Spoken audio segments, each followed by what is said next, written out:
Hey everybody, and welcome to another episode of Whiskey Wednesday. Go ahead. Now, what's going on today? What are you doing? Get the mints out of your pocket. I can hear them. My God. Hey everybody, and welcome to another episode of Whiskey Wednesday. Rick and Jackie here of the Vindies. I wasn't feeling that great this week after the long holidays, and I'm finally feeling a little bit better now. But I hope that you guys had a happy holiday. Today on Whiskey Wednesday, we have our first ever correspondent. You may remember him from Whiskey Wednesdays past. Chris Ratushin will be at the Arms Family Museum. We want to thank everyone for coming out to our show. I know it was the weather wasn't great, but I appreciate everyone who came out still. We just want to thank everybody for this wonderful last year of 2022. It's been really fun, and we hope to see you at our shows come this new year. And Rick, great. You know what? Chris is standing by. He's ready for us. Oh, okay. Over to you, Chris. Thanks, Jackie and Rick. Got this cool Krampus candle here that my brother made. This was actually one of my Christmas presents. And I'm here at the Arms Family Museum for Memories of Christmas Past, and we're going to interview Anthony Aurelia about the exhibit. So follow me. This is the Wizard. He's Father Christmas who makes everything happen. And if you've heard our song It's Christmas Time, which Jackie and Rick sing on, it's been in our promos for the videos that promote the museum. Can you tell us a little bit about Olive and Wilford, the original owners of the Arms Family Museum? Olive and Wilford Arms. This is their residence. It was built in 1905 in the arts and crafts style movement, and it's truly the killer backdrop of this whole exhibit. Despite the wonderful Christmas items here, it's the house that makes the environment and makes these pieces all stand out. So what inspired you to do this? And this is what, year 14? This is year 14. Someone saw my Christmas collection and said, would you put some of the pieces in the exhibit here in the house? And the first year that we did it, we had about 1,500 people come in. We've been as high as 8,000 people. Every year it's different. We never repeat anything. In the reception room here, every room has its own theme, first of all. There's 7 rooms. The first room here, the reception, is the Holly and Mistletoe room, which is a collection of holly paper, boxes, cigar boxes, porcelain, ceramics, calendars, and things date from 1900 to about 1950s. There is definitely one item that kind of is back by popular demand, which is in the library right here. Can you tell us about that? Well, it's the crystal tree. It's on loan by Doug Cornwell, and he's just a local resident that has a background in design and so forth. Hundreds of crystals on a 9-foot tree, and I told him, you got to share with the community, and it's been here, I think, probably over 10 years. People come from miles away to see it. I think the whole room with the crystal tree and the regal of the reds and the crystals and so forth in here, along with Mrs. Arms furnishings. She's got ruby cut to bohemian crystal vases and sconces and candelabras and things like that. So it's just, the whole room is just covered. Really the detail is what we like to emphasize here. The glassware, the props, things like that, the lighting itself. The solarium's winter wonderland this year. The beautiful flock trees, the iced branches. The original swing has been returned to the solarium where Olive would have enjoyed a nice summer evening. This room here we're going into, I don't know. I mean, they're all magical. This one has a lot of standouts from childhood for me.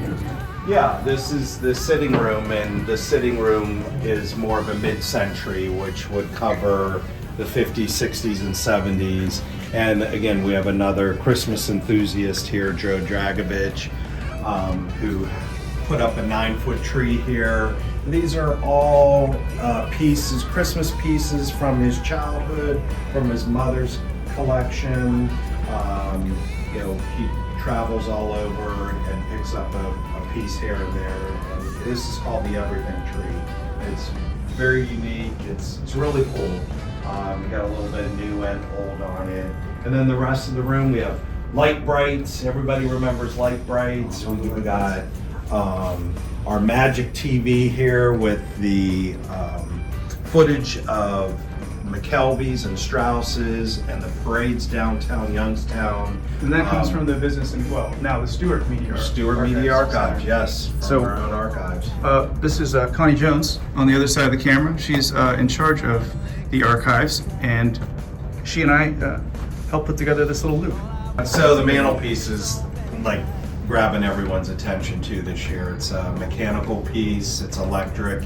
It's by the Gregory Motors Company out of New York City. They refer to these as trade stimulators. The movement catches your attention.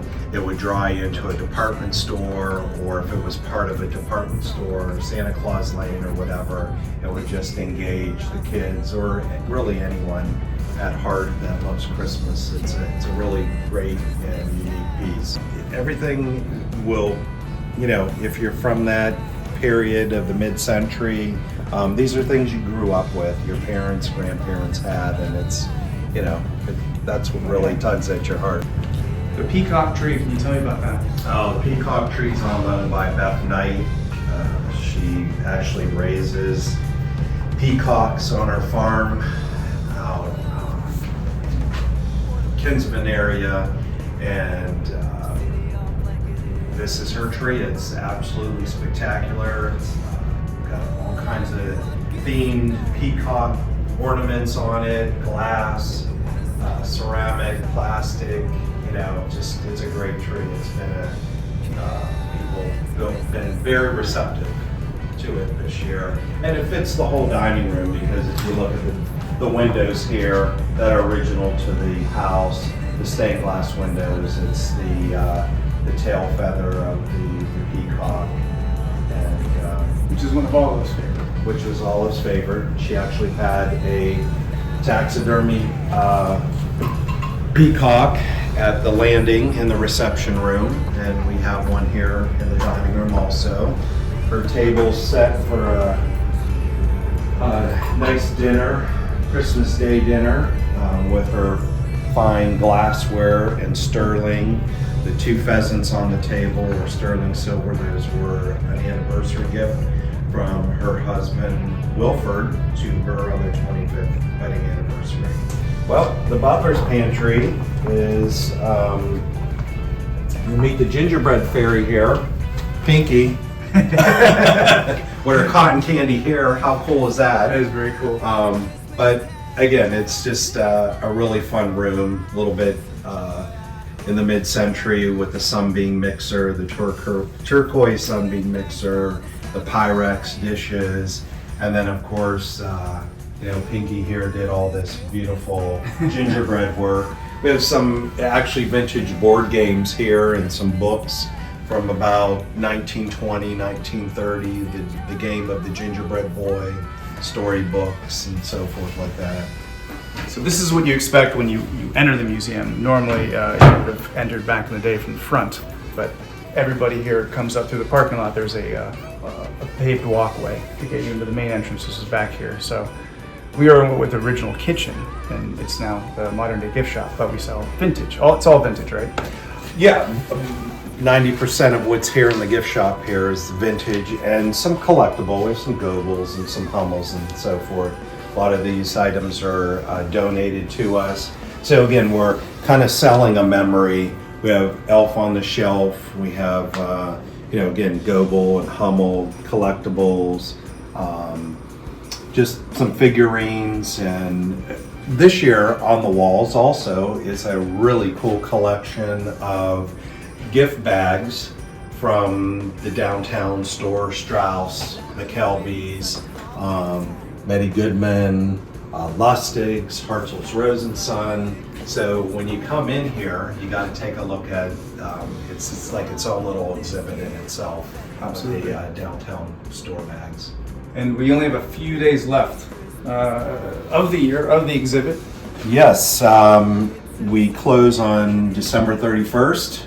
We're open from 12 to 7, and we have one more Twilight Thursday, 12 to 7. And tomorrow's So- Wednesday. Yeah. Today's Tomorrow's Wednesday, yes. technically. Yeah. Whiskey Wednesday. Yep. So 12 to 4, then 12 to 7 12 on to 7 Thursday. on Thursday, 12 to 7 on New Year's Eve.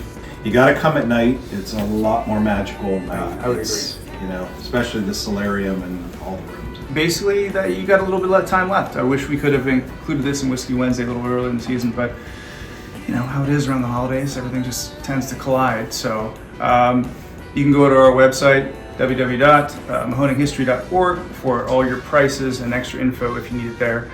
Again, my name is Chris Ratushin, multimedia specialist for the Mahoning Valley Historical Society.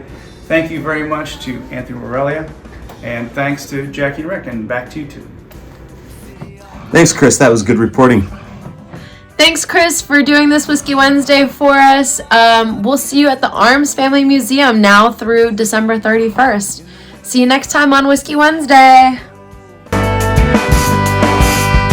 Yeah.